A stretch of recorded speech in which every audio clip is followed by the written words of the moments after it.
Hello बच्चों, आज solution lecture number 2 हम लोग बात करेंगे स्ट्रेंथ ऑफ सॉल्यूशन के बारे में।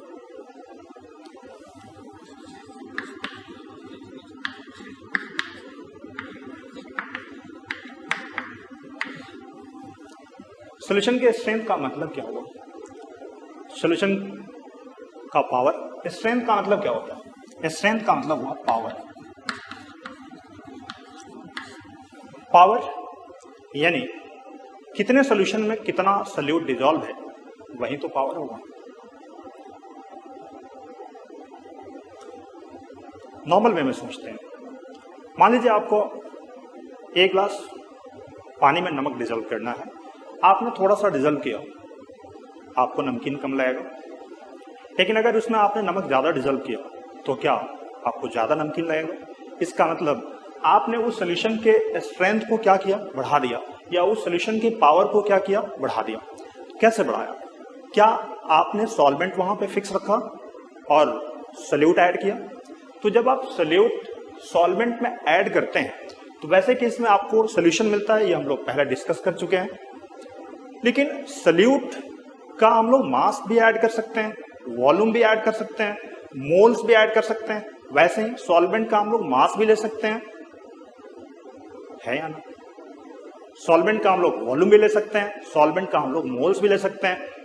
इस बेस पे अगर देखें तो सॉल्यूशन के कंसंट्रेशन को एक्सप्रेस करने का बहुत सारा तरीका हमारे पास है। आज हम लोग 1 बाय 1 करके उन्हीं के बारे में स्टडी करेंगे। वैसे ये 11th क्लास में आप लोगों ने पढ़ा हुआ है। अगर ये आपको अच्छा से आता है तो आप इसे फास्ट फॉरवर्ड मोशन के साथ देखें, मूवमेंट के साथ देखें, यानी कि आप स्पीड बढ़ा के देखें, और जहां से आपको लगता है कि इसमें आपको प्रॉब्लम हो सकता है वहां से आप चीजों को फोकस करें, क्योंकि हमारा मोटो बिल्कुल साफ है कि आपका बेस काफी स्ट्रांग हो, जिससे कि सवाल करना या कोई चीज समझना आपके लिए काफी आसान हो जाए। आई होप आप मेरी बात को समझ रहे हो। लास्ट लेक्चर में आपने काफी अच्छा रिस्पॉन्स दिया। हालांकि काफी इजी पार्ट था, वो बिल्कुल बेसिक सा था, जिसमें हम लोगों ने सॉल्यूशन का डेफिनेशन क्या हो सकता है वो देखा था, टाइप्स ऑफ सॉल्यूशन क्या हो सकता है वो देखा था। आज के इस लेक्चर में हम लोग स्ट्रेंथ ऑफ सॉल्यूशन को कैसे एक्सप्रेस करते हैं उस पर डिस्कस करेंगे। तो चाहिए सबसे पहले देखते हैं कि कितने तरह से इसको एक्सप्लेन किया जा सकता है, कितने टाइप से सॉल्यूशन के स्ट्रेंथ को बता सकते हैं। तो इसमें पहला जो हम लोग लेते हैं ये है परसेंटेज स्ट्रेंथ। ठीक है बच्चों, ओके। सेकंड जो है ये है ग्राम पर लीटर। थर्ड जो है यहाँ पे ये है मोल फ्रैक्शन।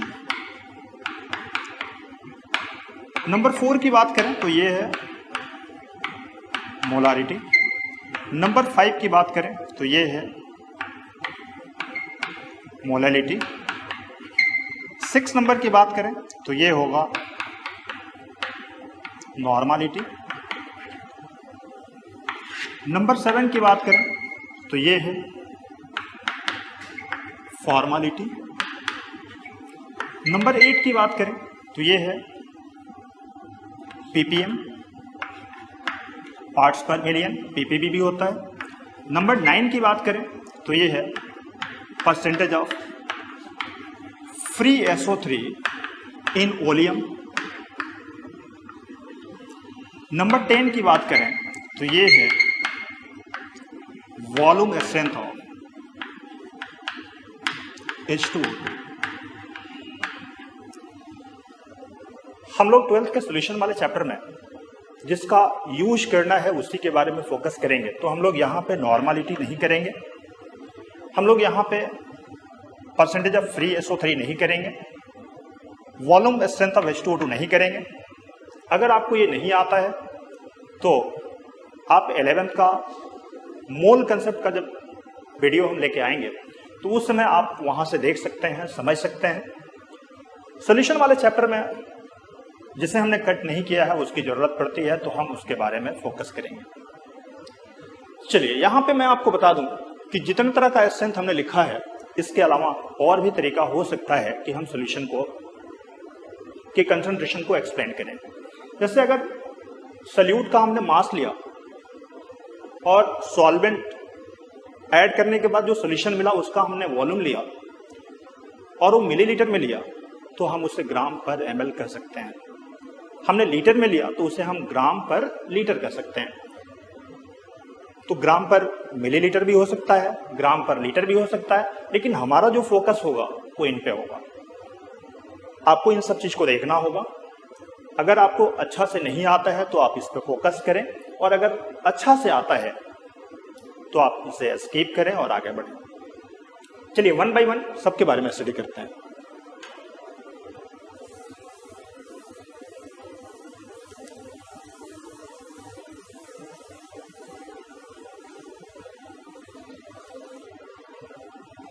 पहले हम बात करते हैं परसेंटेज स्ट्रेंथ की। जैसा लिखा हुआ परसेंटेज, इससे क्लियर है कि ये आउट ऑफ 100 पूछा जा रहा है या आउट ऑफ 100 कहा जाता है, यानी कि 100 पार्ट सॉल्यूशन में सल्यूट का कितना पार्ट है इसी को बताता है परसेंटेज स्ट्रेंथ। तो ये परसेंटेज स्ट्रेंथ को फर्दर हम देखें तो 3 पार्ट में डिवाइड करते हैं। इसमें पहला है परसेंटेज W/W, जिसे हम लोग परसेंटेज बाय मास भी कहते हैं। Percentage by mass. सेकंड जो है ये है परसेंटेज W/V, जिसे हम लोग परसेंटेज मास बाय वॉल्यूम कह सकते हैं।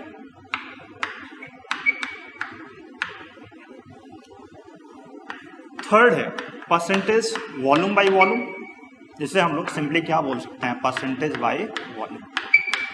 ठीक है बेटा, ओके। हम सबको अलग अलग देखें, बेहतर है कि हम एक को समझें और बाकी उस बेस पे रिलेट कर लें।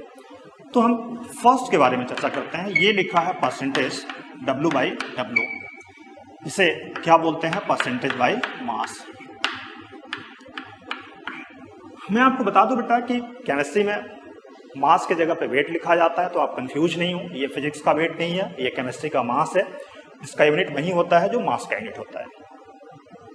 परसेंटेज W/W या परसेंटेज बाय मास, क्या मतलब हुआ इसका? जैसे मान लीजिए ये दिया हुआ है 5% W/W से 6H12O6 इन वाटर। अब क्लियर है, पहले लेक्चर में हमने बात किया था, ये सॉलिड है तो ये सल्यूट होगा, और ये लिक्विड है तो इसे हम लोग क्या लेंगे, सॉल्वेंट। मतलब क्या है यहाँ पे, क्या हम कह सकते हैं कि 5 ग्राम ऑफ से 6H12O6 इज प्रेजेंट इन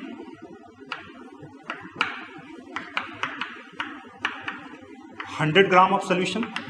ध्यान दो बच्चों,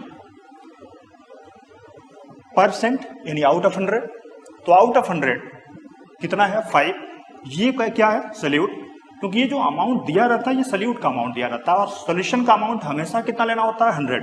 तो 5 ग्राम ऑफ से 6H12O6 कितने में प्रेजेंट है बच्चों, 100 ग्राम ऑफ सोल्यूशन। अच्छा यहाँ नोटिस करो, ये क्या लिखा है, सोल्यूशन। हम लोगों ने पहले लेक्चर में देखा था कि जो सोल्यूशन है ये सल्यूट और सॉल्वेंट के मिलने से बनता है। इसका मतलब ये है कि यहाँ पे सल्यूट भी है और सॉल्वेंट भी है। इस 100 ग्राम में सल्यूट भी है और सॉल्वेंट भी है। तो क्या हम इसे ऐसे भी लिख सकते हैं, 5 ग्राम ऑफ से 6H12O6 is present in 95 gram of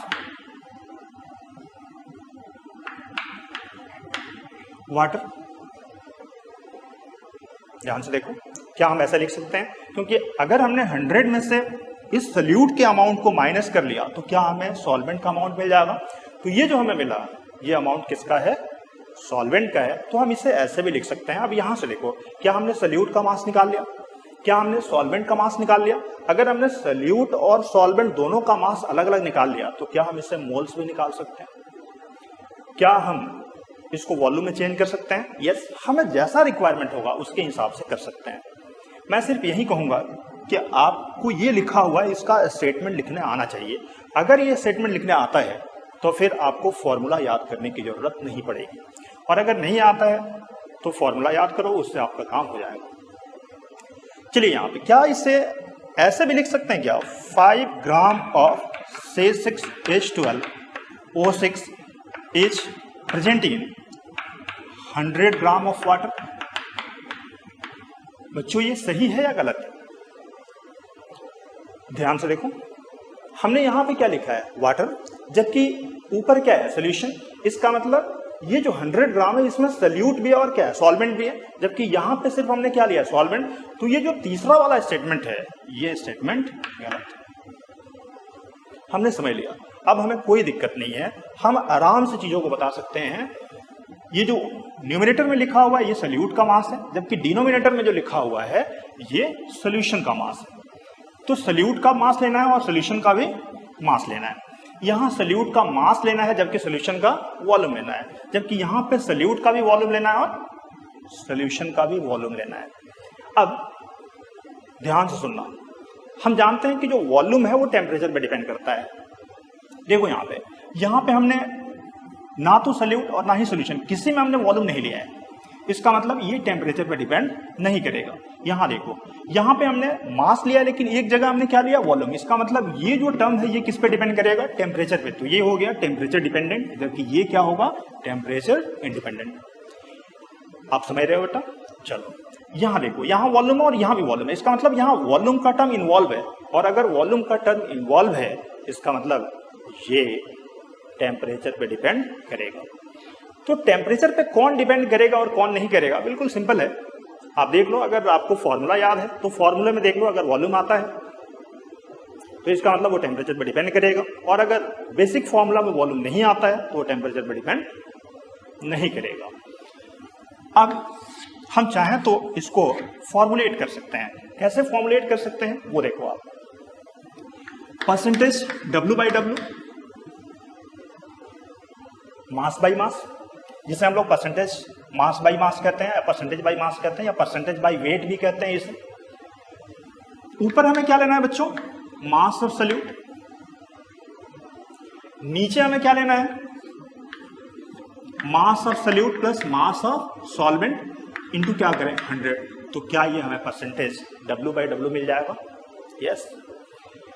अब यहां पे मैं आपको बताना चाहता हूं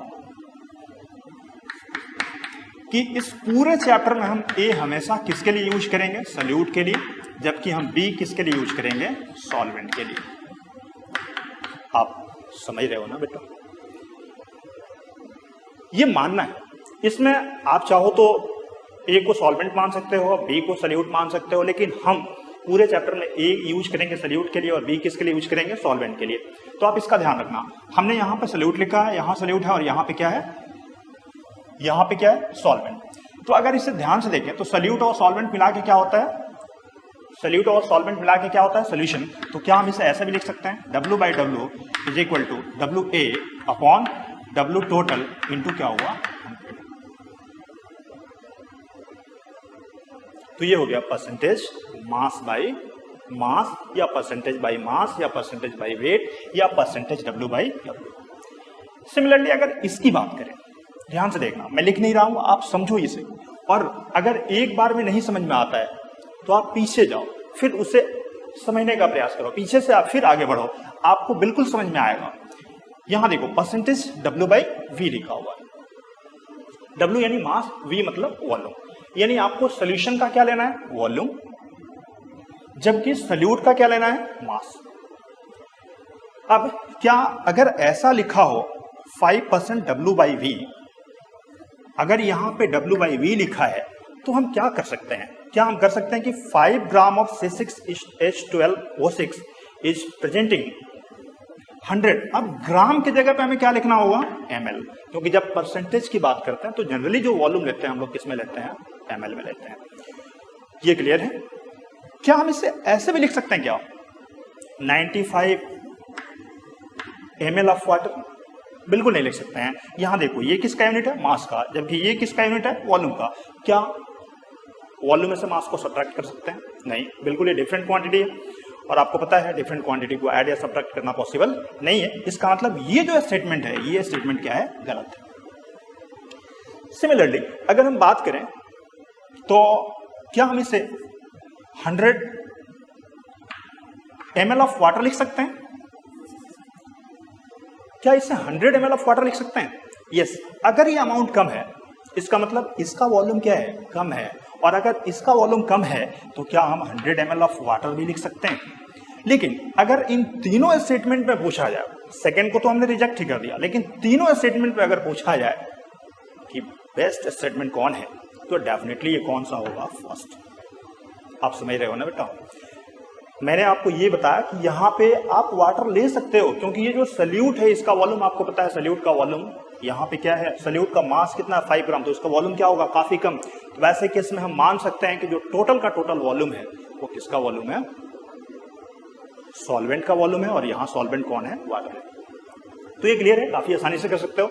और अगर फॉर्मूले की बात करें तो यहाँ परसेंटेज W/V होगा, यहाँ पे वेट ऑफ सल्यूट तो होगा ही, यहाँ पे वॉल्यूम ऑफ सोल्यूशन होगा इनटू क्या होगा? 100। काफी इजी है, कर सकते हो। W/V टेम्परेचर पे डिपेंड करेगा, V/V टेम्परेचर पे डिपेंड करेगा, ये टेम्परेचर पे डिपेंड नहीं करेगा। अब एक सिंपल सा सवाल लेते हैं।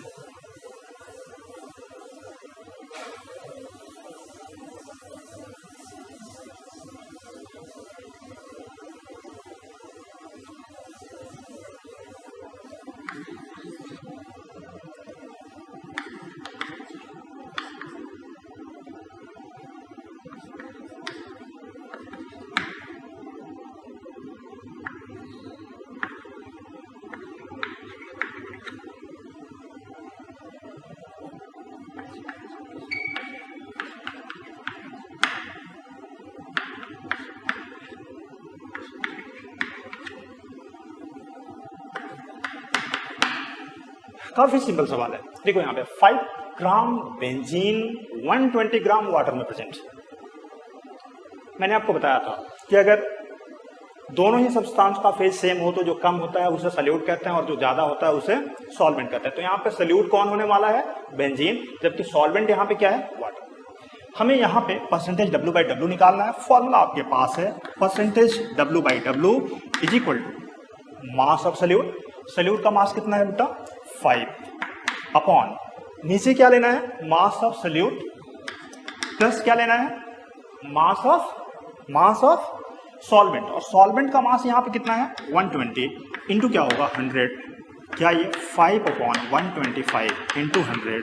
अगर आप इसे सिंप्लीफाई करें तो ये हो जाएगा 25 और ये हो जाएगा 4। तो आपको कितना परसेंट मिला? 4% W/W। आप समझ रहे हो बेटा? इस सवाल में कोई दिक्कत नहीं है। आप सवाल इस तरह के सवाल आसानी से कर सकते हो। हालांकि हमारे बोर्ड में जो आता है, हमारे जो जेईई मेंस में आता है, नीट में आता है, वो काफी सिंपल सवाल होता है। उसके लिए हमें बहुत ज्यादा कुछ करने की जरूरत नहीं होती है। अगर हमें बेसिक कंसेप्ट आता है तो वैसे सवाल को कर सकते हैं। चलो एक और सवाल लेते हैं। ये क्वेश्चन लिखा हुआ है 5 gram of C6H12O6 in 10 moles of water.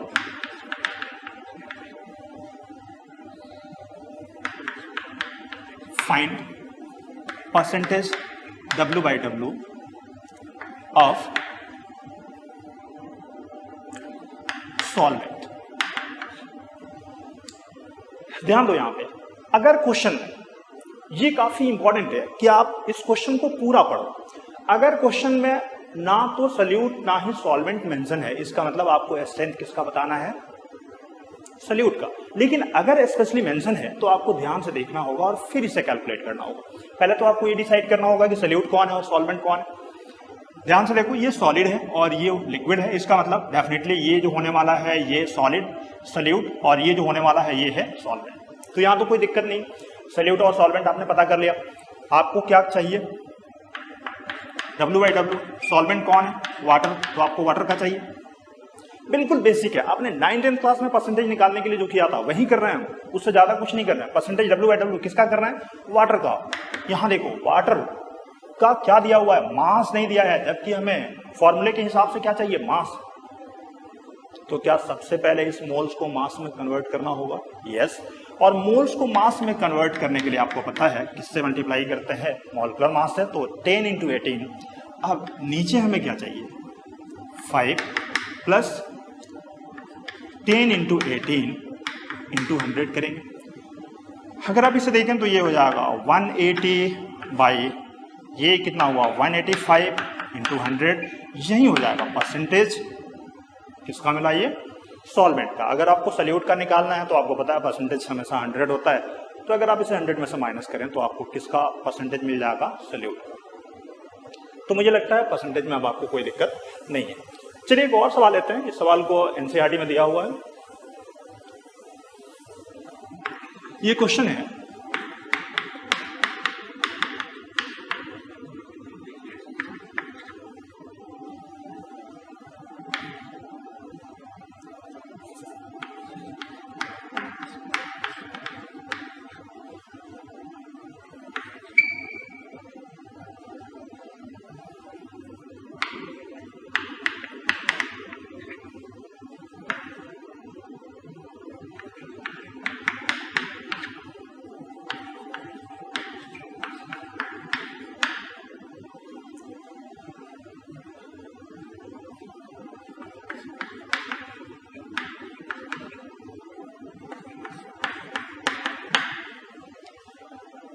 अब आप इस क्वेश्चन में देखो, आपको क्या निकालना है, परसेंटेज निकालना है। किसका निकालना है, सोल्यूशन का निकालना है। और सोल्यूशन क्या इन दोनों के मिलाने से बन रहा है। इसका मतलब आपको जो परसेंटेज निकालना है, ये परसेंटेज W बाई W निकालना है। कैसे पता किया आपने, यहां देखो, ये 25% ऑफ 300 ग्राम एंड 40% ऑफ 400 ग्राम, और यहां पे क्वेश्चन में दिया हुआ है बाई मास।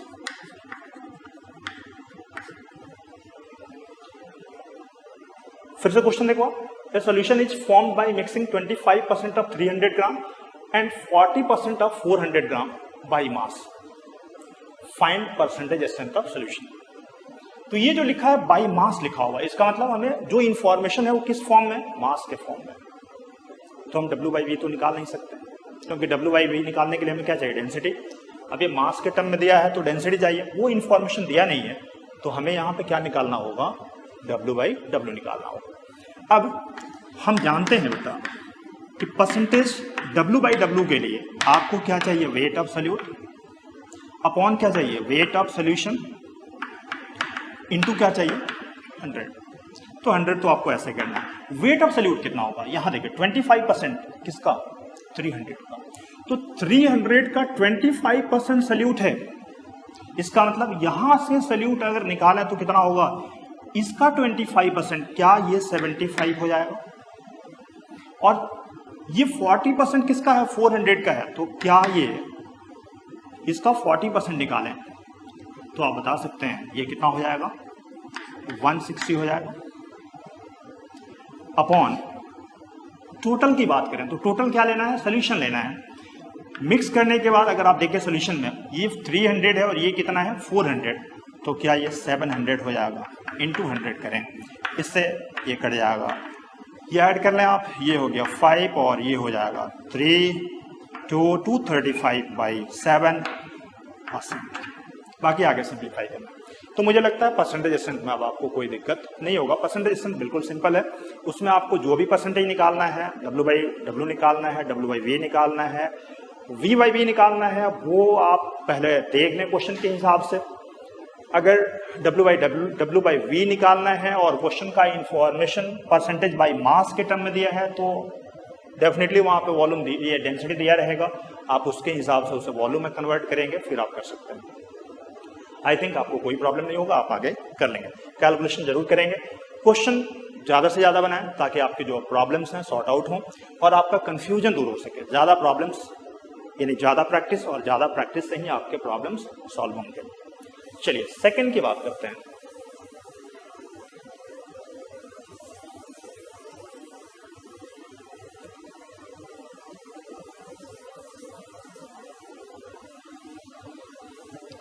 सेकंड जो स्ट्रेंथ रिप्रेजेंट करने का तरीका हमने बताया था वो लिखा था मोल फ्रैक्शन।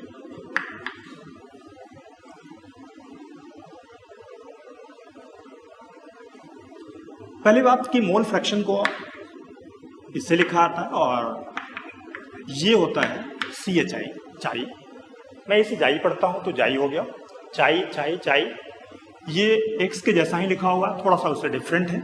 तो ये मोल फ्रैक्शन को रिप्रेजेंट करने के लिए इस सिंबल का यूज करते हैं। अगर आप ध्यान दें तो यहाँ पे मोल के बाद जो वर्ड यूज किया गया वो लिखा गया फ्रैक्शन। तो फ्रैक्शन है तो डेफिनेटली यहाँ पे न्यूमरेटर भी होगा और डिनोमिनेटर भी होगा। यहाँ जो डिनोमिनेटर होता है इसमें हम लोग लेते हैं टोटल मोल्स, और जो न्यूमरेटर होता है उसमें हम वो लेते हैं जिसका मोल फ्रैक्शन निकालना है। जैसे हमें ए का निकालना है, ए क्या है सल्यूट, तो सल्यूट का मोल्स अपॉन टोटल मोल्स, ये मिल गया मोल फ्रैक्शन। किसका मोल फ्रैक्शन मिला? ठीक है बेटा। अब यहां से आप बी का भी मोल फ्रैक्शन निकाल सकते हो।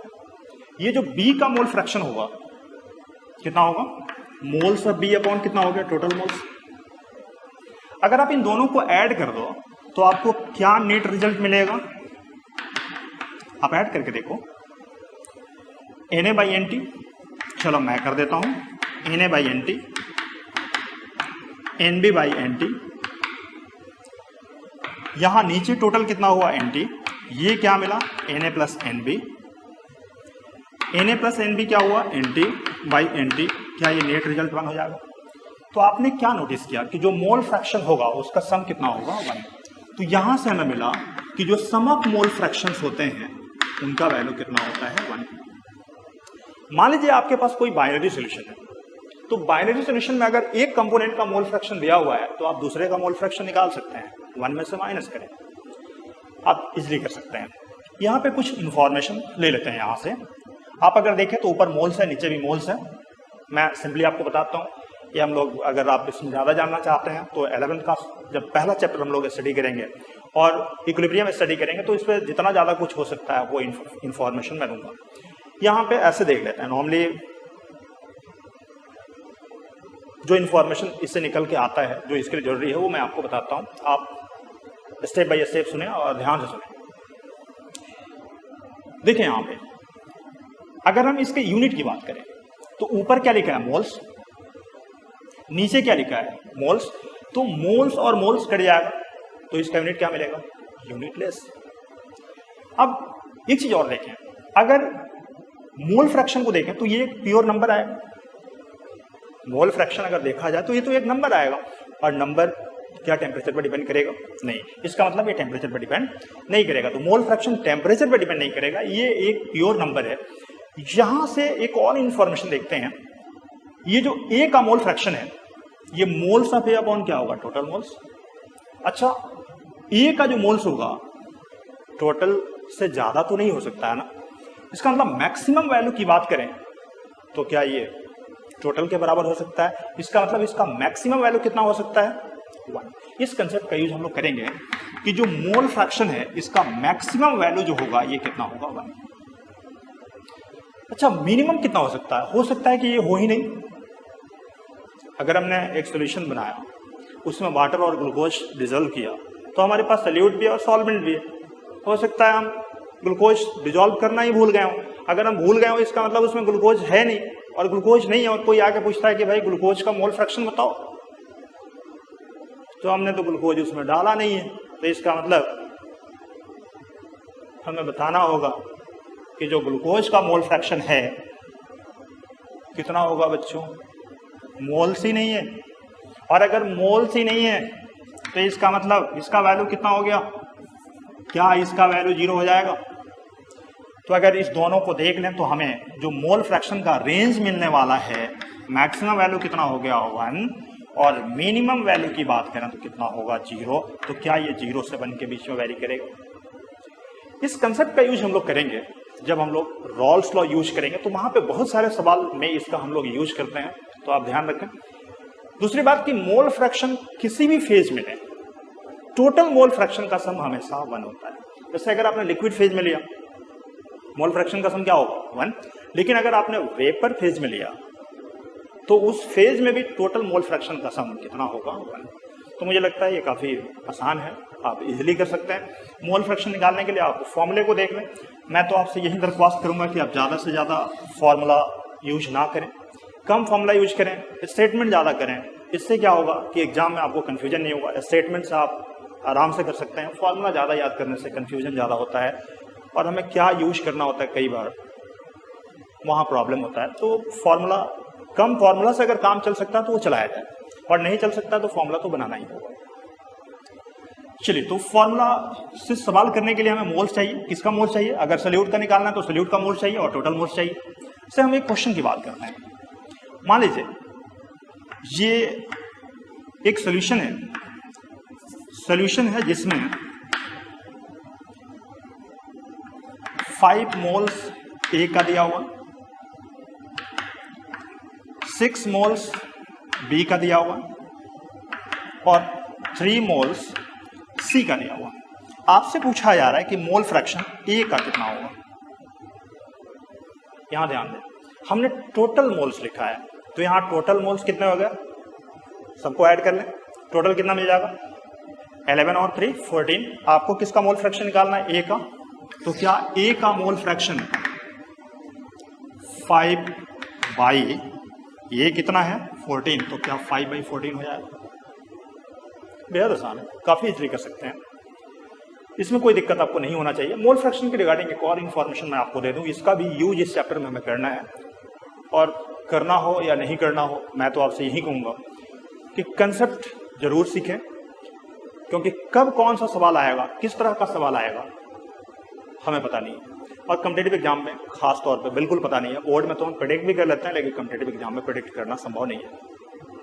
तो हम जरूर देख लें यहां से मोल फ्रैक्शन किसके बराबर है, मोल्स जिसका निकालना है अपॉन टोटल मोल्स।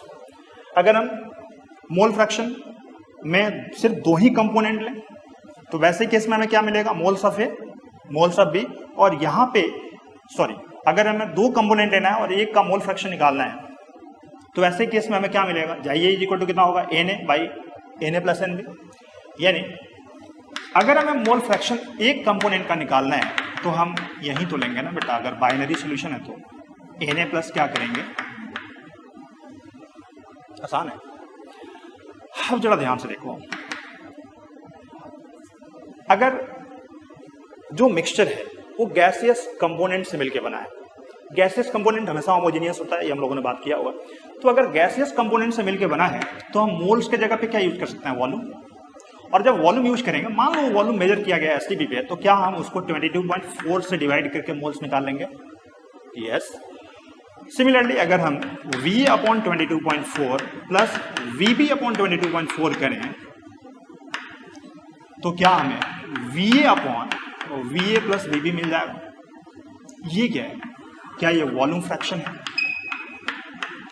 ये जो आप देख रहे हैं इसको हम लोग क्या बोलेंगे, ये जो आप देख रहे हैं इसे हम लोग क्या बोलेंगे, वॉल्यूम फ्रैक्शन। चलिए इसको नीचे लिखते हैं, आपको विजिबल नहीं होगा, ये हो जाएगा Va अपॉन Va प्लस और Vb, और इसको क्या बोलते हैं, volume fraction.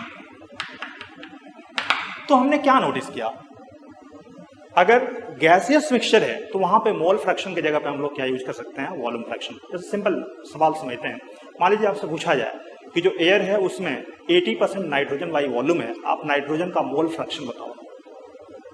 80% by volume, by volume का मतलब हमने समझाया था, वॉल्यूम बाई वॉल्यूम। तो नाइट्रोजन का वॉल्यूम फ्रैक्शन कितना हो जाएगा, 80 बाई टोटल आप लेंगे तो टोटल कितना हो गया 100, इन टोटल कितना हो गया 100, और आपको वॉल्यूम फ्रैक्शन में वही लेना है जिसका निकालना है उसका volume upon total in total, क्योंकि परसेंटेज तो आप कर नहीं रहे। तो वैसे केस में क्या आपको 0.8 मिल जाएगा। तो जो वॉल्यूम फ्रैक्शन होगा वो होगा 0.8, और जो मोल फ्रैक्शन होगा वो वॉल्यूम फ्रैक्शन के बराबर है, तो वो भी कितना हो जाएगा 0.8। मुझे लगता है बेहद आसान है, आप कर सकते हैं। क्योंकि इस कंसेप्ट का यूज इस चैप्टर में हमें करना है तो मैं यहाँ पे जो हो सकता था उससे बता दिया। चलिए नेक्स्ट नंबर की बात करते हैं। नंबर 3 पे जो हमें करना है वो है, वो लिखा है मोलारिटी। सबसे पहले तो मैं आपको बता दूं कि मोलारिटी के लिए सिंबल हम लोग यूज करते हैं, ये M कैपिटल M, और ये होता है moles of solute upon volume of solution in litre. ध्यान से देखिए, हमने ये फॉर्मूला लिखा। अब हमें डेफिनेशन अगर कोई पूछे तो बता सकते हैं, this one is volume of solution. ये जो आप देख रहे हैं ये क्या है, वॉल्यूम ऑफ सॉल्यूशन है।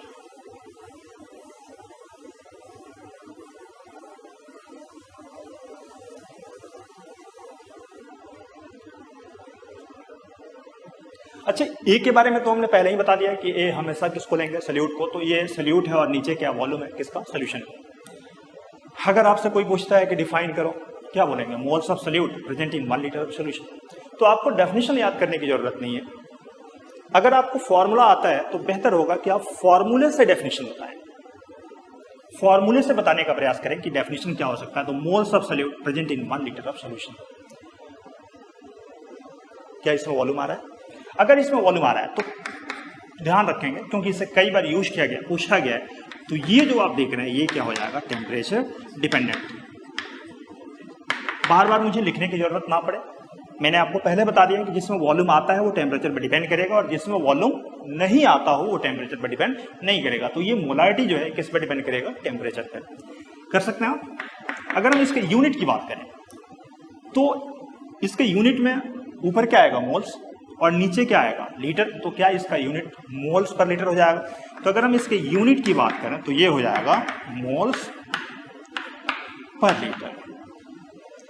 यहां पे एक इंटरेस्टिंग बात यह है कि अगर किसी सॉल्यूशन का मोलारिटी 1m दिया है तो हम इसे कहते हैं मोलर सॉल्यूशन, इसे बोलते हैं मोलर सॉल्यूशन। यानी 1m सॉल्यूशन को हम लोग क्या बोलते हैं, मोलर सॉल्यूशन। तो सिंपल है, 1 के लिए अगर हमने मोलर यूज किया है और अगर हमने यहाँ पे 1/2m कर दिया तो क्या हो जाएगा, सेमी मोलर। आधा कर दिया हम तो क्या बोलेंगे, सेमी मोलर। अगर हमने m/10 कर दिया तो उसे क्या बोलेंगे, सेंटीमोलर। और अगर m/1000 कर दिया तो उसे क्या बोलेंगे, मिलीमोलर। बेहद आसान, आप कर सकते हैं। तो ज़्यादातर हमें केस में ये मिलीमोलर यूज करना होता है या फिर सेमी मोलर यूज करना होता है। कई बार जो क्वेश्चन होता है उसमें लिखा जाता है कि सेमी मोलर सोल्यूशन इतना है और उस केस में कितना सल्यूट की जरूरत पड़ेगी ये बताएं। तो सेमी मोलर का मतलब आपको आना चाहिए कि सेमी मोलर का मतलब मोलारिटी कितना है। ये जो नंबर है यही मोलारिटी है। तो मोलारिटी क्या है, 1/2, जिसका मतलब ये है कि इसके 1 लीटर सोल्यूशन में सल्यूट का हाफ मोल्स डिजोल्व है। 1 लीटर सोल्यूशन में कितना डिजोल्व है, हाफ मोल्स। या यो भी कह सकते हैं, जैसे अगर मान लीजिए मैं चाहता हूं कि इस स्टेटमेंट को बार बार आप देखें, लिखा हुआ है किसी सॉल्यूशन का, मान लेते हैं कि मोलारिटी लिखा है 1/5m। इसका स्टेटमेंट क्या हो सकता है, 1/5m लिखा हो, इसका स्टेटमेंट क्या हो सकता है, 1/5 moles of solute in 1000 ml of solution. बिल्कुल आसान है। 1000 ml ऑफ सॉल्यूशन को क्या बोलेंगे, 1 लीटर। तो क्या हम इसे ये भी लिख सकते हैं, 1/5 moles of solute in 1 litre of solution. 1/5 moles कितने में, 1 लीटर में। तो क्या हम ये भी कह सकते हैं कि 1 मोल्स कितने में होगा, 5 लीटर में। तो हम इससे ये भी लिख सकते हैं कि 1 mole of solute in 5 litres of solution. ध्यान दो बच्चों, हम चाहें तो इसको 1 लीटर में कह सकते हैं या चाहें तो ऊपर वाला यूज करें और नीचे वाला किसके लिए कहें, वॉल्यूम के लिए। 1 मोल किसमें है, 5 लीटर में। तो बेहद आसान है, काफी इजीली कर सकते हो। फॉर्मूला यहाँ पे ये लिखा हुआ है, इसको आगे जिस फॉर्म में चेंज करना है कर सकते हो आप। मोल्स तो आपको पता है मोल्स क्या क्या हो सकता है।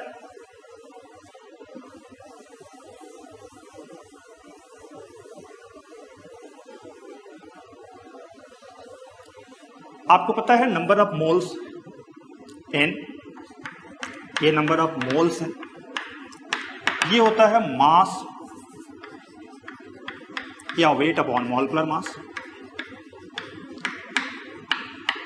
मैं जानता हूं ये सब आपको आता है, पर मैंने आपसे पहले कहा है कि हम A से Z तक बात करेंगे, और अगर A से Z तक बात करेंगे तो जो भी चीजें इसमें आ सकता है, जो मुझे लगता है कि कुछ लोगों को दिक्कत हो सकता है, मैं जानता हूं आप जीनियस हो, लेकिन कुछ लोगों को अगर दिक्कत है तो वो भी इसे पढ़ के आसानी से कर लें।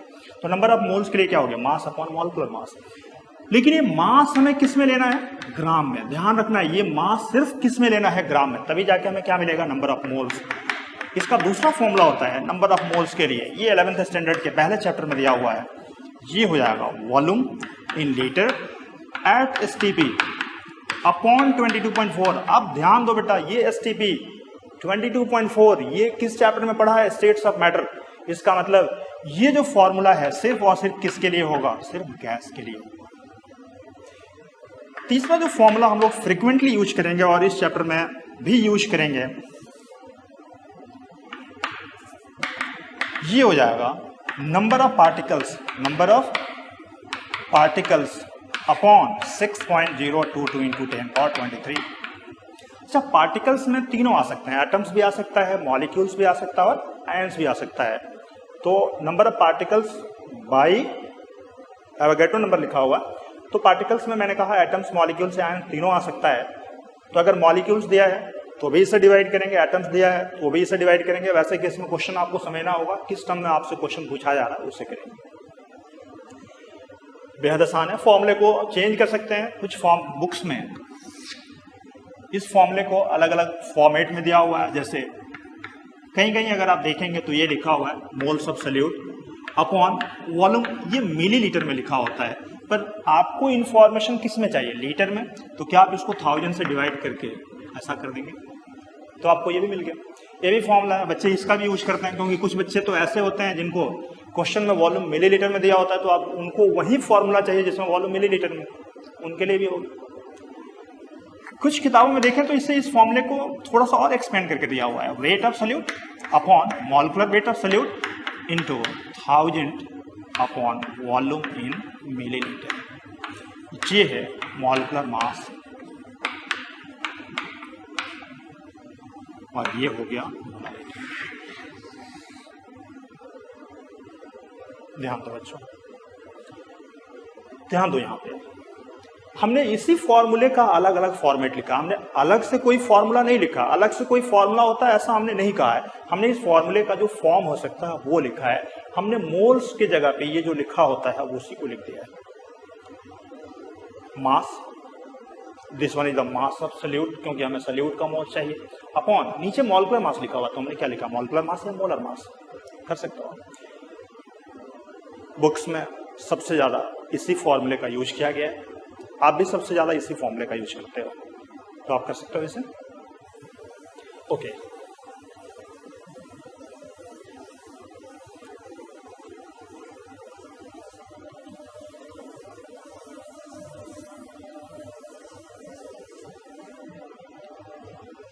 आइए इस पे एक सवाल देखते हैं। मान लीजिए क्वेश्चन दिया है,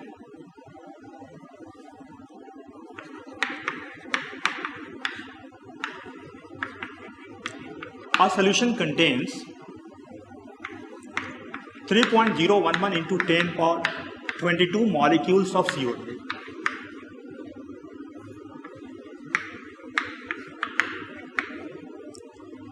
in 500 ml of solution.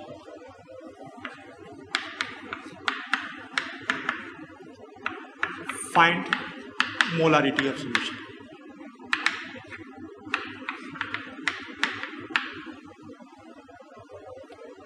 हमने आपको क्या बताया? मोलारिटी के लिए क्या यूज करेंगे? मोल्स ऑफ सॉल्यूट अपॉन क्या बताया था? वॉल्यूम, किसमें? लीटर में। आप सिर्फ इसी फॉर्मूले को याद रखें, बाकी आप कन्वर्जन कर लें। आपको क्या निकालना है? मोल्स ऑफ सॉल्यूट, लेकिन सॉल्यूट का यहाँ पे क्या दिया है? Number of particles. तो क्या ये Na का वैल्यू 3.011 इंटू 10⁻22 बाई मॉलिक्यूल्स दिया है, एवोगैड्रो नंबर से डिवाइड करें 10⁻23, 2 बार में जाएगा, ये कटेगा और ये हो गया, तो क्या मिला? 1/20। तो ये आपको मोल्स किसका मिल गया? सॉल्यूट का। अब आपको मोलारिटी निकालना है। पहले तो बेहतर होगा कि आप फॉर्मूला लिख लें, इससे क्या होता है कि आपको क्या इन्फॉर्मेशन चाहिए वो आसान हो जाता है कि आपको यही इन्फॉर्मेशन चाहिए वही करेंगे। अब आपको वॉल्यूम किस में चाहिए? लीटर में। वॉल्यूम में लीटर की बात करें तो ये कितना हो जाएगा? 500 अपॉन 1000 मिलीलीटर में दिया है, ये कितना हो गया? 1/2। इसे आप फर्स्ट माने, कॉम्पिटिटिव एग्जाम में तो आपको करने की जरूरत नहीं, डायरेक्ट यहाँ पे कर सकते हैं। तो ये कितना हो गया? From first molarity is equal to क्या हो जाएगा? Moles of solute. सॉल्यूट का मोल्स आपने कितना निकाला? 1/20। और वॉल्यूम ऑफ सॉल्यूशन ये कितना हो गया? 1/2। अगर आप इसे देखें तो ये 2 ऊपर गया, 2/20, 1/10, क्या ये 0.1 m हो जाए? तो इस तरह से आप सवाल, जो इस तरह के सवाल होते हैं सिंपली आप कर सकते हैं, बेहद आसान होता है। इस पे ज़्यादा सवाल, ज़्यादा एक्स्ट्रा इन्फॉर्मेशन हम लोग सब बेसिक कंसेप्ट नहीं करते हैं। यहाँ हमें इतने की ज़रूरत थी, मैंने आपको बता दिया। ठीक है बच्चों, ओके।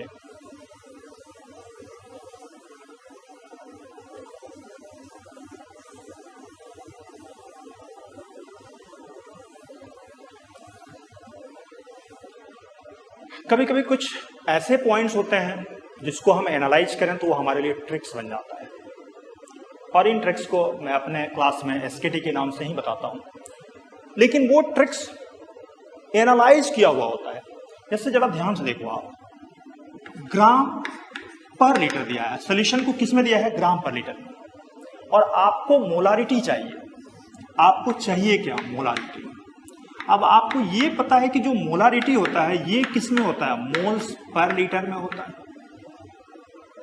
ध्यान से, ग्राम पर लीटर में दिया हुआ, लेकिन आपको चाहिए क्या? मोलारिटी।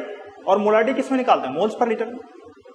तो अगर इससे आपको ये निकालना है तो बेहतर तो होगा कि आप स्टेटमेंट लिखें, उससे इंफॉर्मेशन लें, मोलारिटी के फॉर्मूला में डालें, या आप यहां से देखें, काफी इजीली कर सकते हैं। यहां देखें, लीटर चाहिए, यहां भी लीटर है, यहां पे ग्राम है, जबकि आपको चाहिए क्या? मोल्स। तो क्या मॉलिक्यूलर मास से डिवाइड करके आप मोल्स निकाल सकते हैं?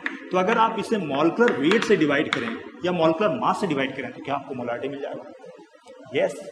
आप ग्राम पर लीटर को किस में कन्वर्ट कर सकते हैं? मोलारिटी में। सिंपली किससे डिवाइड करके? Molecular mass. जरा ध्यान से देखें, यहाँ पे मान लीजिए ये परसेंटेज W/V दिया हुआ है। अब आपको तो पता है परसेंटेज का मतलब क्या होता है? Out of 100। और यहाँ पे किस में दिया है? लीटर में, यानी कि आउट ऑफ 1000 दिया है। तो अगर आउट ऑफ 100 कोई इंफॉर्मेशन दिया हुआ है तो आउट ऑफ 1000 अगर करना है तो क्या आप उसको 10 से मल्टीप्लाई करेंगे? तो अगर परसेंटेज स्ट्रेंथ को 10 से मल्टीप्लाई किया तो आपको इंफॉर्मेशन किस में मिल गया? ग्राम पर लीटर में। इसको आपने मॉलिक्यूलर वेट से डिवाइड किया, आपको क्या मिल गया? मोलारिटी। ये आपके लिए एक एनालिसिस हो गया। आप इसका यूज कर सकते हैं सवाल को जल्दी सॉल्व करने के लिए, आप इसका यूज कर सकते हैं। इसका एक और फायदा है, अगर आपको इधर से उधर जाना है तो आप देख रहे हैं, लेकिन उधर से इधर आना है तो आप उसका उल्टा करते हैं। जैसे आपको मोलारिटी से इधर आना है तो सबसे पहले आप इसको मल्टीप्लाई कर दें। यहां डिवाइड किया गया तो आप क्या करें? मॉलिक्यूलर वेट से मल्टीप्लाई कर दें। फिर यहां पे क्या किया गया? मल्टीप्लाई। तो आप यहां पे क्या कर रहे हैं? डिवाइड। तो क्या आपको परसेंटेज W/V मिल जाएगा? जैसे मान लीजिए आपको एक क्वेश्चन दिया जाता है, find percentage W/V of 1m CaSO3 solution. आपको परसेंटेज W/V निकालना है। किसका निकालना है? 1m सॉल्यूशन का निकालना है। और किसका निकालना है? CaSO3। यहाँ सॉल्वेंट नहीं बताया तो सॉल्वेंट की इंफॉर्मेशन की जरूरत भी नहीं है। आप देखें यहाँ पे सॉल्वेंट का इंफॉर्मेशन हमें चाहिए भी नहीं, क्योंकि हमें W/V निकालना है। बेहद आसान है। अगर आपको ये आता है तो आपके लिए आसान है, नहीं आता है, IQ अच्छा है तो आप लिख के कर सकते हैं कि 1 मोल 1000 ml ऑफ सोल्यूशन में, उसके हिसाब से आप कैलकुलेट कर सकते हैं। पर अगर आपको कुछ भी नहीं आता है तो ये कंसेप्ट यूज करें, ये आपके लिए एक ट्रिक है, इसका इस्तेमाल करें, आप आसानी से कर सकते हैं। तो कैसे करना है जरा देखें। आप हैं कहाँ पे? 1m दिया हुआ है, मोलारिटी पे है। तो सबसे पहले अगर W/V निकालना तो सबसे पहले इस मोलारिटी को किससे मल्टीप्लाई करना? मॉलिक्यूलर वेट से। किसका मॉलिक्यूलर वेट? ये मॉलिक्यूलर वेट किसका है? ये देखो ऊपर है, ऊपर मतलब क्या हुआ? सल्यूट। तो सल्यूट का मॉलिक्यूलर वेट, और यहाँ सल्यूट क्या है? CaSO3, क्योंकि सॉल्वेंट का इंफॉर्मेशन तो यहाँ पे है ही नहीं। तो सल्यूट का मॉलिक्यूलर वेट चाहिए, क्या ये 100 हो जाएगा? यस। और फिर इसको किससे डिवाइड करना है? 10 से। आपको कितना मिल जाएगा? 10%। यानी ये जो सोल्यूशन जिसका मोलारिटी इतना दिया हुआ है, इसका परसेंटेज स्ट्रेंथ कितना हो जाएगा? 10%। और ये 10% क्या मिलेगा? W/V। है ना आसान? इस सवाल को कैसे करते हैं वो आपका काम है, लेकिन हमारा काम था कि अगर आप इन छोटे छोटे चीजों पे भी ध्यान दें, यूनिट पे भी ध्यान दें, तो केमिस्ट्री का कुछ परसेंट सवाल तो आसानी से किया जा सकता है। यहाँ पे मोल्स पर लीटर का था, यहाँ पे ग्राम पर लीटर था, ग्राम से मोल्स पर लीटर में जाना था, मॉलिक्यूलर वेट से डिवाइड करना था। बार बार मैं बोल रहा हूँ, ऊपर सल्यूट यूज करते हैं, नीचे सोल्यूशन यूज करते हैं। सल्यूट का मास, तो सल्यूट के मास को मोल्स में कन्वर्ट करना था तो उसी का मॉलिक्यूलर वेट लेना था। बेहद आसान है, आप आसानी से कर सकते हो, कोई प्रॉब्लम आपको नहीं होगा। हम लोग इस पर कुछ अच्छे सवाल करेंगे आगे। चलो नेक्स्ट की बात कर लेते हैं। या पहले थोड़ा सा और मैं आपको इसमें बताना चाहूंगा। इसमें क्वेश्चन दिया हुआ है, find molarity of Na plus and Cl minus ions in 5.35 gram of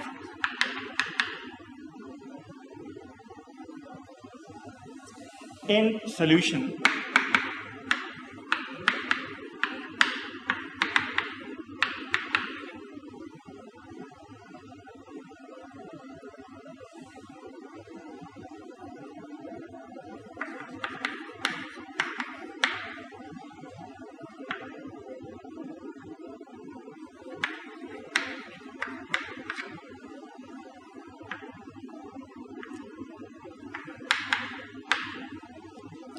चलिए डेटा को आसान करने के लिए, कैलकुलेशन को आसान करने के लिए, क्योंकि हमारा मकसद कैलकुलेशन कराना नहीं है, हमारा मकसद कंसेप्ट समझाना है, इसको मैं 5.85 कर देता हूं।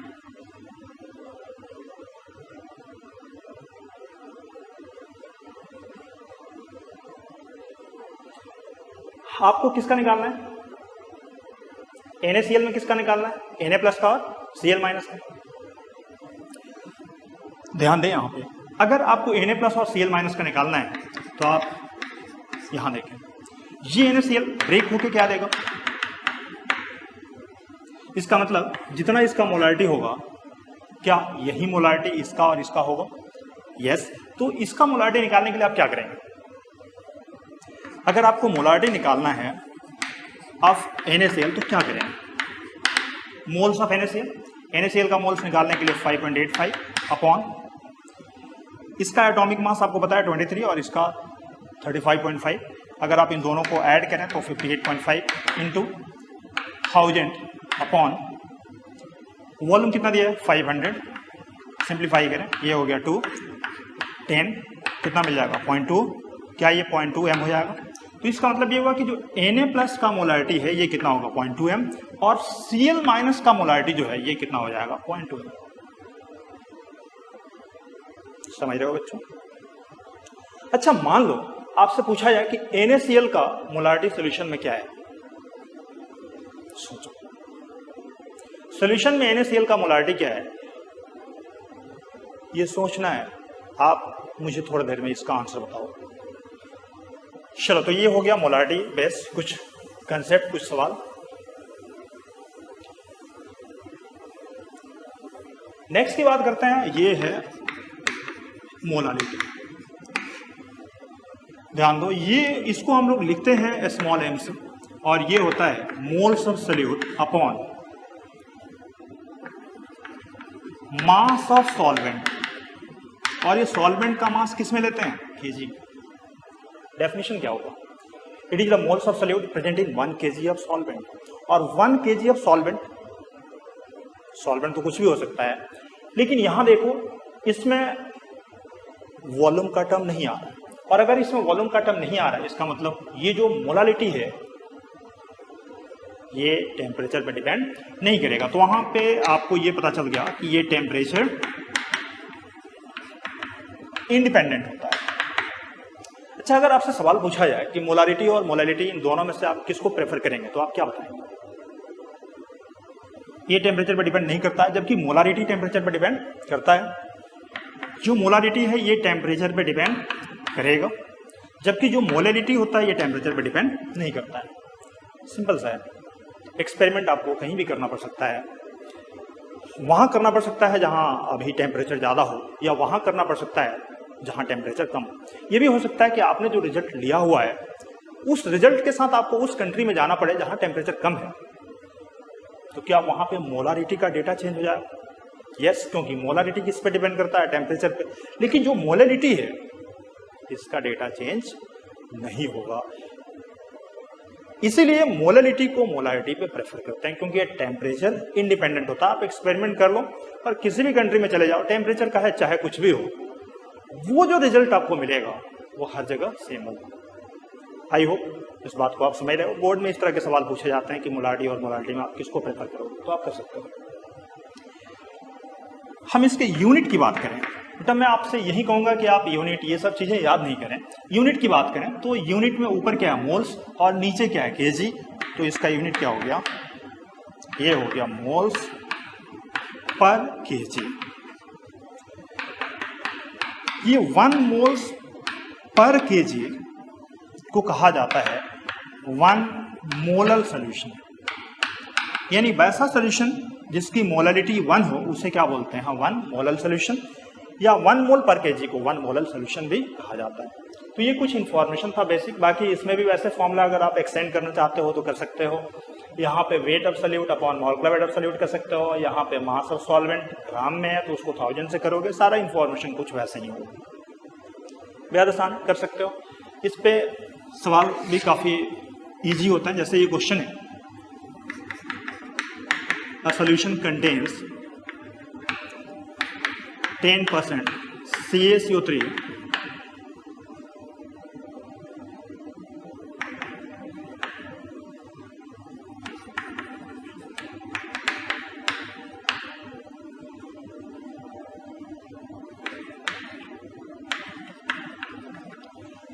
A solution contains 10% CaCO3 in water by mass.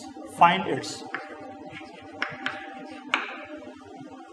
आपको मोलरिटी निकालना। मोलरिटी के लिए क्या होगा, मास ऑफ सॉल्यूट चाहिए तभी आप मोल्स निकाल सकते हो, मास ऑफ सॉल्वेंट चाहिए। तो सबसे पहले क्या करो बच्चों, अगर आपको ये सॉल्यूशन करना है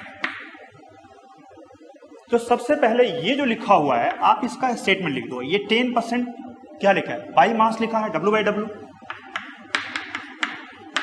क्या मतलब हुआ, 10 ग्राम किसका, सॉल्यूट का। सॉल्यूट क्या है यहाँ पे CaCO3, कितने में परसेंटेज है तो 100 होगा, 100 ग्राम ऑफ सॉल्यूशन।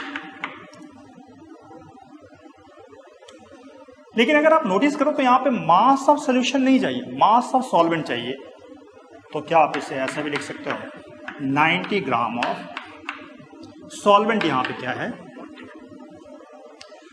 ध्यान से देखो, यहाँ पे 10 ग्राम ऑफ CaCO3। वैसे केमिस्ट्री में एक फैसिलिटी होता है बेटा कि जब आपको कोई स्टेटमेंट ना लिखने का मन करे तो आप ट्रिपल लाइन दे, उसका मतलब यही होता है कि 10 ग्राम ऑफ CaCO3, जो भी स्टेटमेंट हो सकता है वहां पे वही लेते हैं। 10 gram of CaCO3 is present in 100 gram of solution.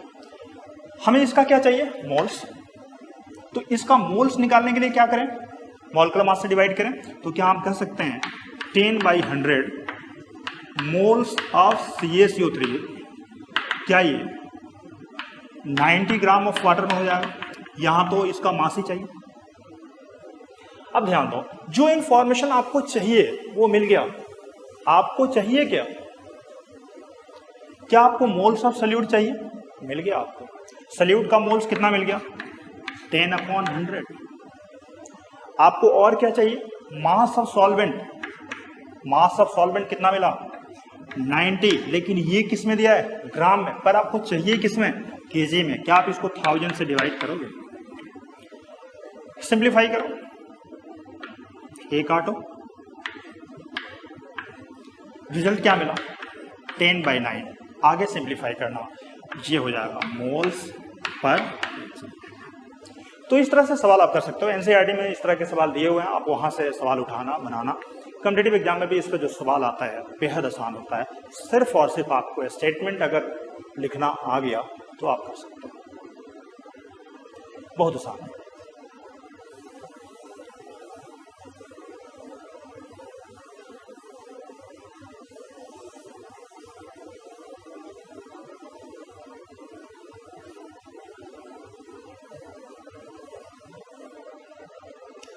चलो नेक्स्ट हम लोग थोड़ा सा इस पे बात कर लेते हैं, और ये आपके लिए जरूरी है कि इसे बार बार देखें और प्रैक्टिस भी करें। मान लीजिए 5 मोलर दिया हुआ, कहीं पे ऐसा लिखा हो, इसका मतलब क्या हो। अगर ये स्टेटमेंट आया तो आप सवाल बना सकते हो और फॉर्मूला रटने की जरूरत नहीं पड़ेगी, आपको डिफरेंट फॉर्मूला की जरूरत नहीं पड़ेगी। इसका मतलब क्या है? क्या इसका मतलब ये हुआ कि 5 मोल्स ऑफ सल्यूट, यहां देखिए ये MOLAL है, मोलल है, यहां पे R होता तो मोलर होता, उस केस में वॉल्यूम लीटर में लेना था, यहां पे मास लेना है सॉल्वेंट का, किसमें? केजी में। तो ये हो जाएगा 5 मोल्स ऑफ सल्यूट इन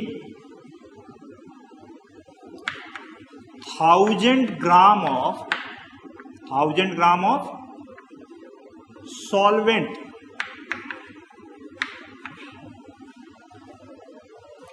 जो इंफॉर्मेशन यहां मिला उसमें हमें मिला कि सल्यूट का मोल्स कितना है और सॉल्वेंट का मास कितना है। क्या इससे हम सल्यूट का मोल, सॉल्वेंट का अगर मोल्स निकालना है तो कर सकते हैं। जैसे एक सिंपल सवाल हुआ, ये क्वेश्चन पीएमटी में आ चुका है।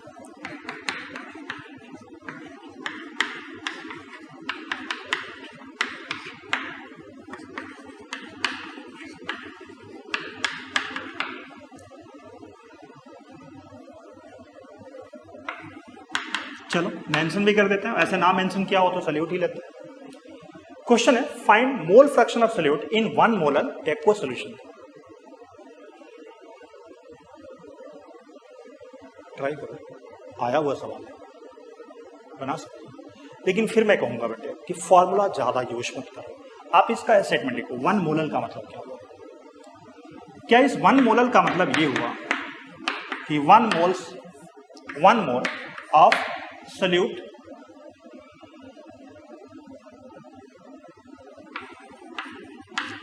इन 1000 ग्राम ऑफ सॉल्वेंट, यहां पे क्या है? एक्वस। एक्वस का मतलब क्या हुआ? वाटर। इसी से बना एक्वा गार्ड, आपने हेड देखा होगा इसका, एक्वा गार्ड, एक्वा कैंट। तो एक्वा का मतलब क्या हुआ? वाटर। तो 1000 ग्राम ऑफ क्या हो जाएगा? वाटर।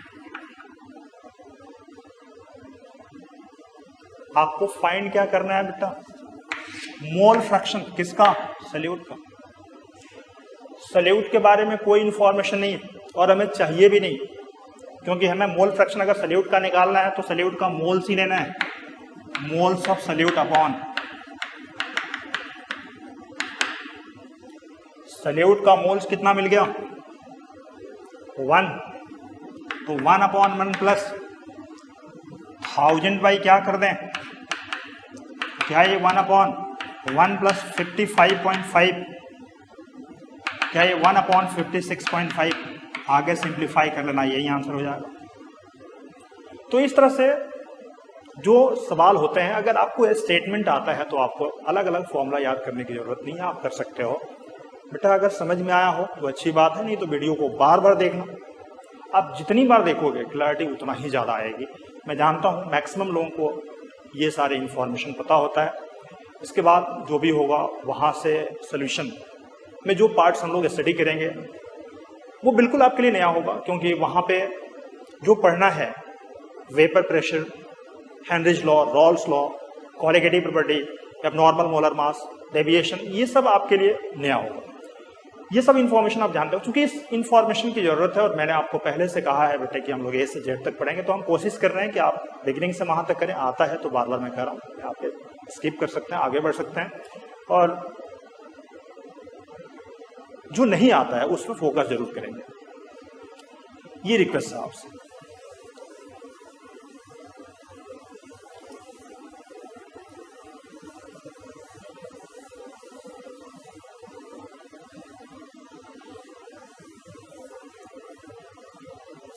चलिए मैं आपसे एक सवाल पूछता हूं। सवाल है,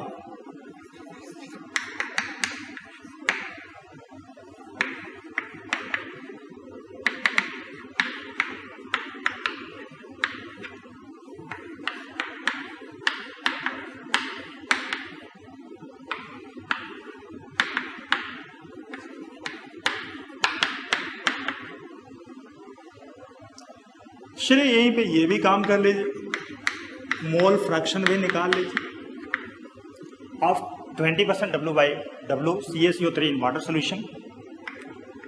क्वेश्चन में डेंसिटी दिया हुआ रो, यानी डेंसिटी ऑफ सोल्यूशन दिया है,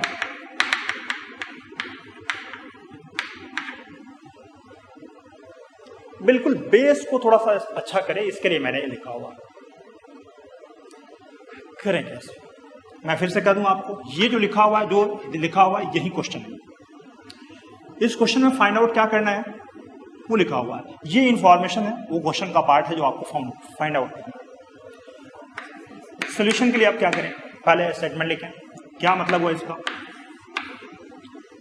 20 ग्राम ऑफ CaCO3 इन कितना होगा 100 ग्राम, किसका, सोल्यूशन का, क्योंकि ये W/W लिखा हुआ।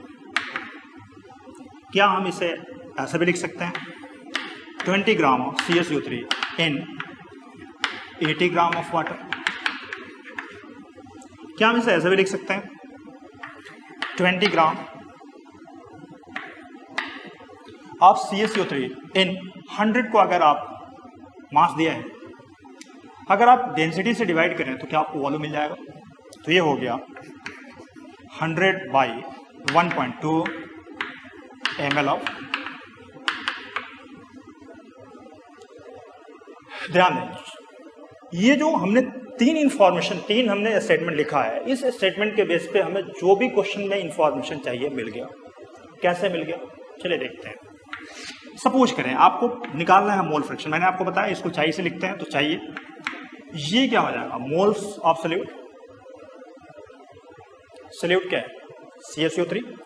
सोल्यूट का मोल्स नहीं दिया है, क्या दिया है, मास। तो क्या हम इस मास को 100 से डिवाइड करें तो मोल्स मिल जाएगा।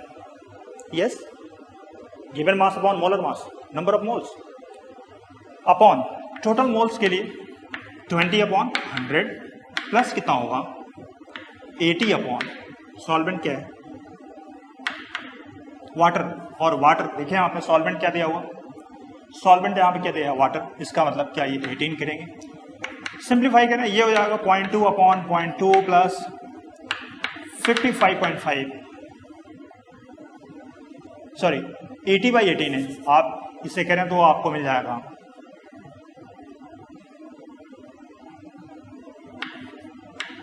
4.44। तो ये हो जाएगा 0.2/4.65। बाकी आगे इसे सिंप्लीफाई करें, ये वैल्यू जो आपको मिला किसका मिला, मोल फ्रैक्शन। तो मोल फ्रैक्शन का आपने रिजल्ट निकाल लिया। अब आपको दूसरा क्या निकालना है, सेकंड क्या निकालना है, मोलारिटी निकालना है। समझ लिया आपने, मास हमने यहां से उठाया,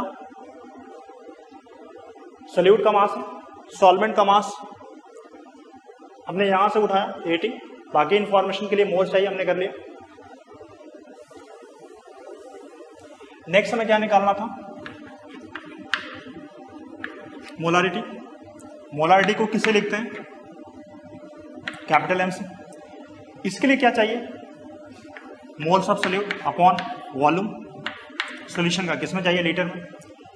लेकिन मजे की बात है मिलीलीटर में दिया है, तो बेहतर होगा कि आप यहाँ पे 1000 कर लें ताकि मिलीलीटर हो जाए और यही इंफॉर्मेशन कोट कर दें।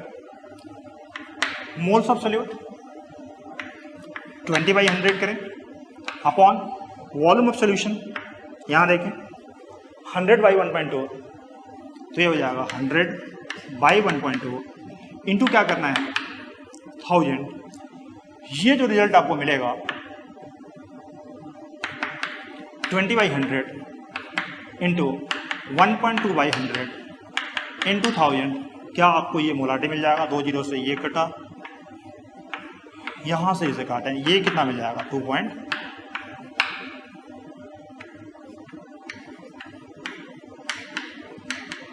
आप कैलकुलेशन चेक कर लेंगे, कैलकुलेशन मैथ्स का काम है, मेरा काम आपको केमिस्ट्री समझाना है और मैंने केमिस्ट्री आपको बता दिया, बाकी कैलकुलेशन आप चेक कर लेंगे।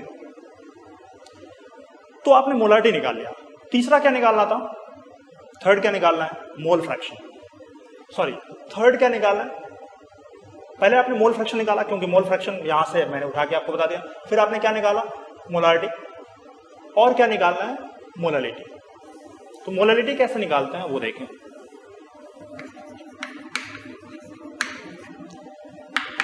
यहां पे क्या चाहिए, मोल्स ऑफ सोल्यूट फॉर्मूला लिख देते हैं पहले, moles of solute upon mass of solvent. ये किस में चाहिए? केजी में। लेकिन यहाँ पे क्वेश्चन में किस में दिया है? ग्राम में। तो आप इसको 1000 से डिवाइड करें, ये कितना हो जाएगा? 20/100 1000 अपॉन सॉल्वेंट का मास देखें कितना दिया है? 80।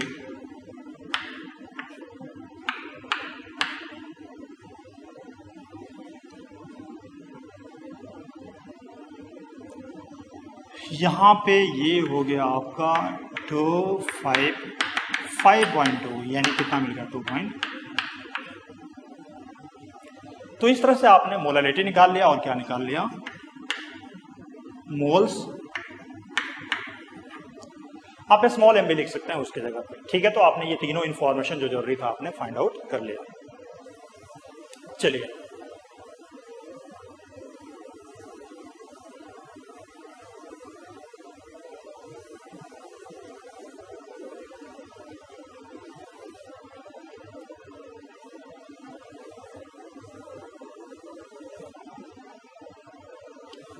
आपके लिए क्वेश्चन है, ट्राई करेंगे।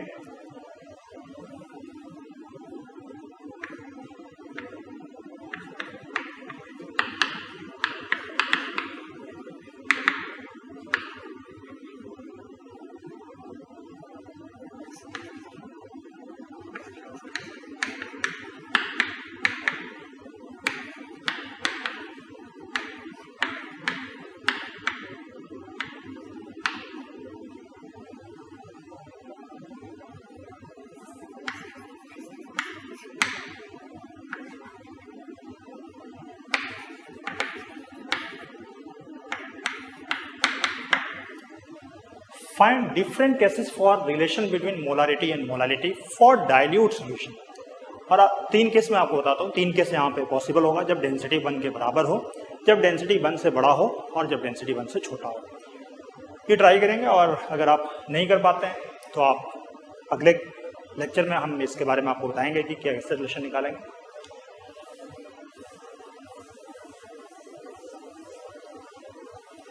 अगला जो कंसंट्रेशन टर्म है वो है ppm, पार्ट्स पर मिलियन।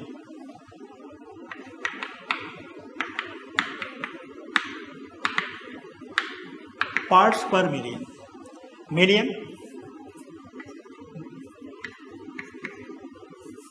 चलिए मिलियन यानी क्या हुआ? 10 पावर 6 पार्ट्स पर मिलियन। ये जो pp है, ppm है, इसको 2 पार्ट में डिवाइड करते हैं, ppm बाई मास, और ये है ppm mass by volume.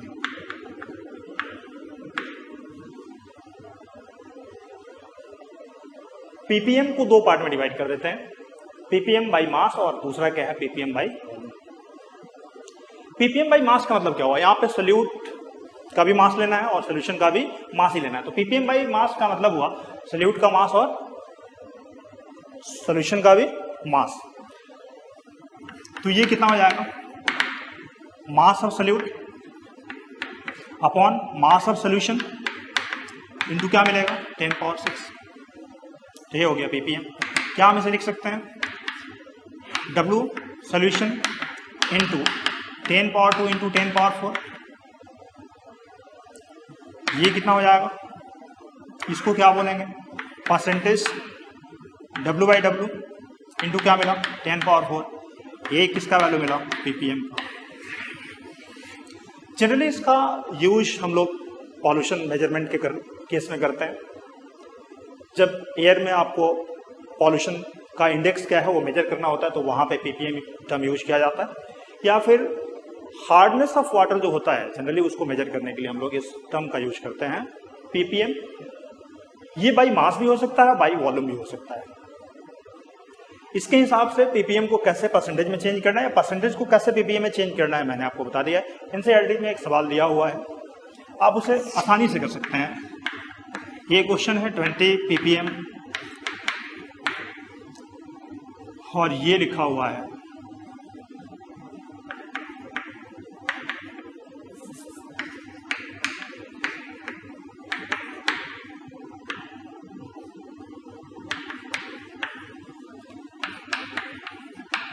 Percentage W/W। अब परसेंटेज W/W निकालना है तो क्या करेंगे, पीपीएम को किससे डिवाइड कर दें, सीधे याद रखें पीपीएम को अगर आपने किससे डिवाइड कर दिया, परसेंटेज W/W से, तो क्या परसेंटेज W/W निकालना है। तो आप देखिए ना यहाँ पे percentage W/W is equal to कितना हो जाएगा, पीपीएम कितना दिया हुआ 20/10⁴।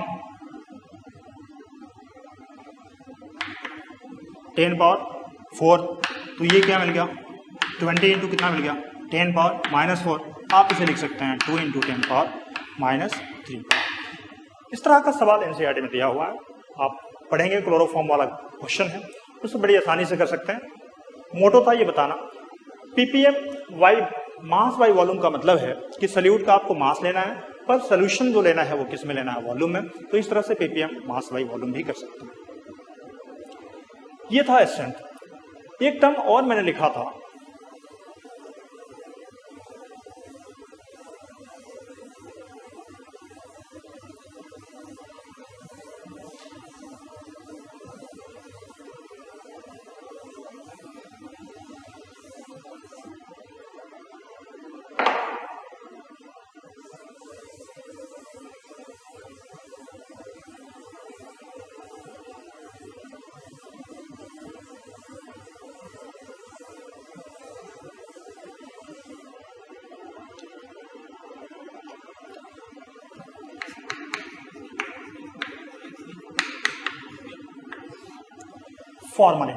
फॉर्मेलिटी को हम लोग लिखते हैं एफ से, मोलारिटी को हम लोग लिखते थे कैपिटल एम से, मोलालिटी को हम लोग लिखते थे स्मॉल एम से, और फॉर्मेलिटी के लिए यूज करते हैं एफ। अच्छा, इसकी जरूरत क्यों पड़ी? 11th स्टैंडर्ड में आपने फॉर्मेलिटी यूज नहीं किया होगा, 12th में जब आप सवाल करते हैं तो फॉर्मेलिटी का यूज नहीं होता है, लेकिन कई बार लोग फॉर्मेलिटी पूरा कराने के लिए फॉर्मेलिटी पूछ लेते हैं और फॉर्मेलिटी के वे में फॉर्मेलिटी बता देते हैं, यानी बस लोग इसमें फॉर्मेलिटी कर देते हैं। अगर आप इंफॉर्मेशन कहीं पे सर्च भी करें तो आपको इस पे आधे अधूरे इंफॉर्मेशन मिलेंगे जो आपके किसी काम के नहीं। सिंपल वे में क्या होता है, कैसे इसे एक्सप्लेन किया जा सकता है, वो मैं आपको बताता हूं। कुछ टाइम पहले मैंने आपको एक सवाल दिया था, याद करें, 5.85 ग्राम NaCl था इन 500 ग्राम ऑफ, और मैंने आपसे पूछा था molarity of Na plus NCl minus ions in solution. आपने इसे कैलकुलेट कर लिया था, बता दिया था। मैंने वहां पे क्वेश्चन भी पूछा था आपसे, और ये क्वेश्चन पूछा था molarity of NaCl in solution क्या हो, बता सकते हो आप? ये मैंने क्वेश्चन वहां पे पूछा था, सोचो। आसान है। मोलारिटी इज इक्वल टू क्या होता है, मोल्स अपॉन वॉल्यूम। कर लिया हमने 5.85 58.5 NaCl है, दोनों का एटॉमिक वेट ऐड करो,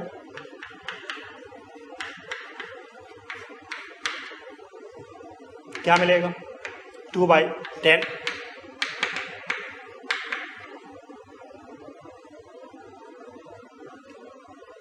क्या ये लगता है आपको कि ये आंसर होगा? अगर आपसे पूछा जाए molarity of NaCl in solution क्या होगा, तो आपको लगता है ये आंसर होगा?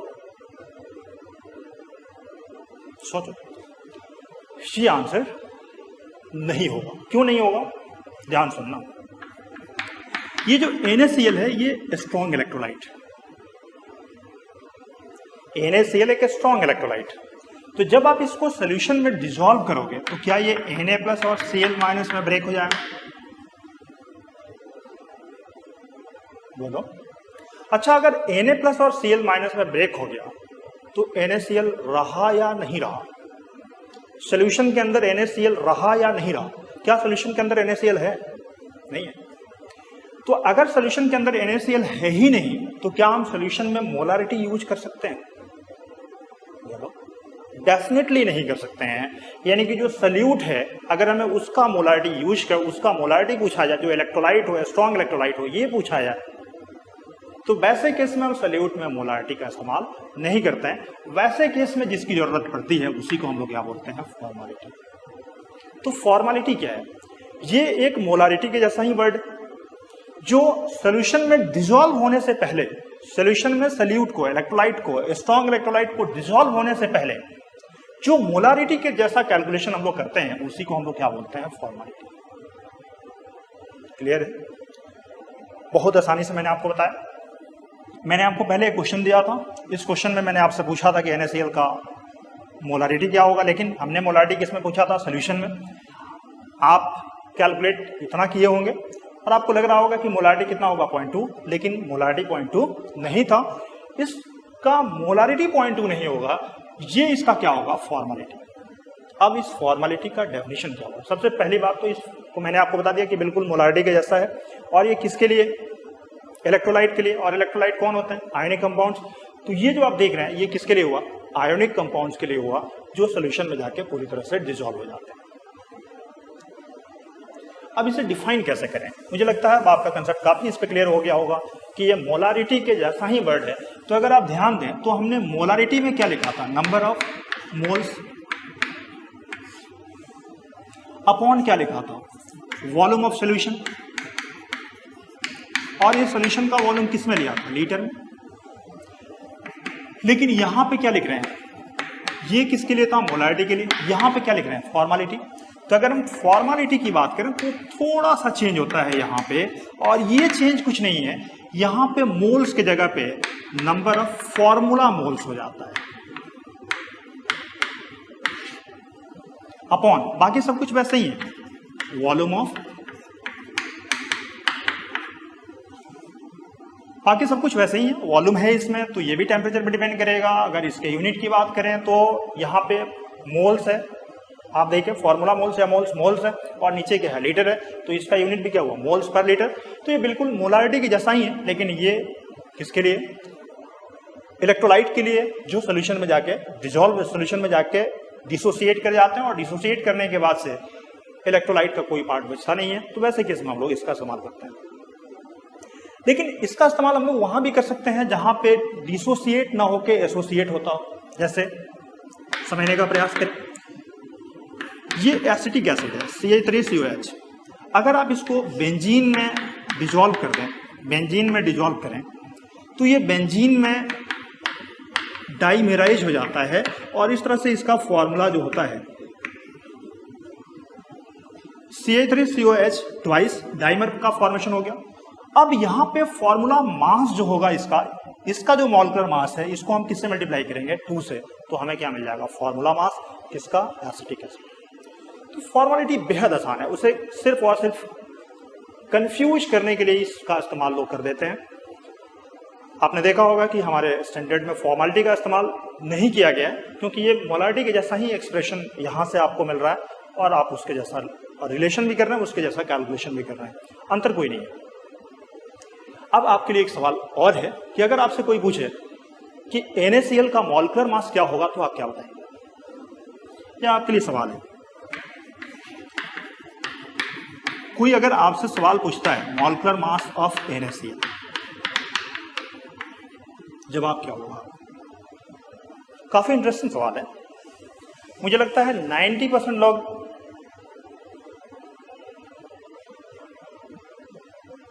या तो हंस रहे होंगे, या फिर इसका जो आंसर निकाला होगा वो 58.5 निकाला होगा।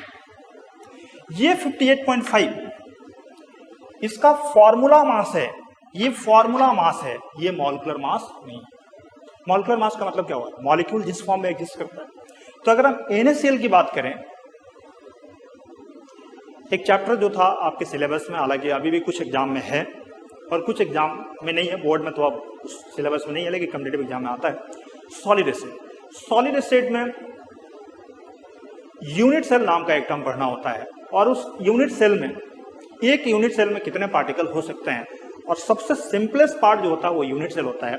और NaCl के यूनिट सेल की बात करें तो NaCl के एक यूनिट सेल में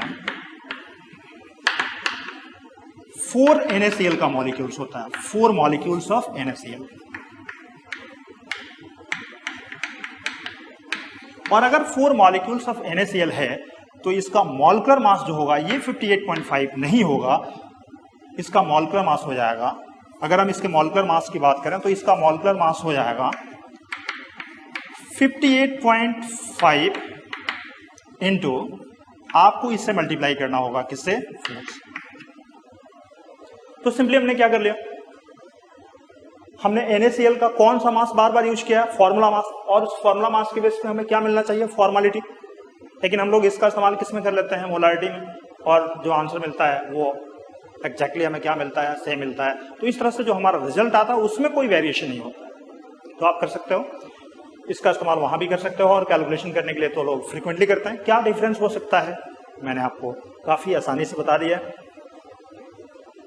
आज जो भी बताया, अगर उसमें आपको कहीं पे कोई प्रॉब्लम है तो आप पूछ सकते हो। सवाल कुछ अच्छे लेवल के हम लोग आगे करेंगे।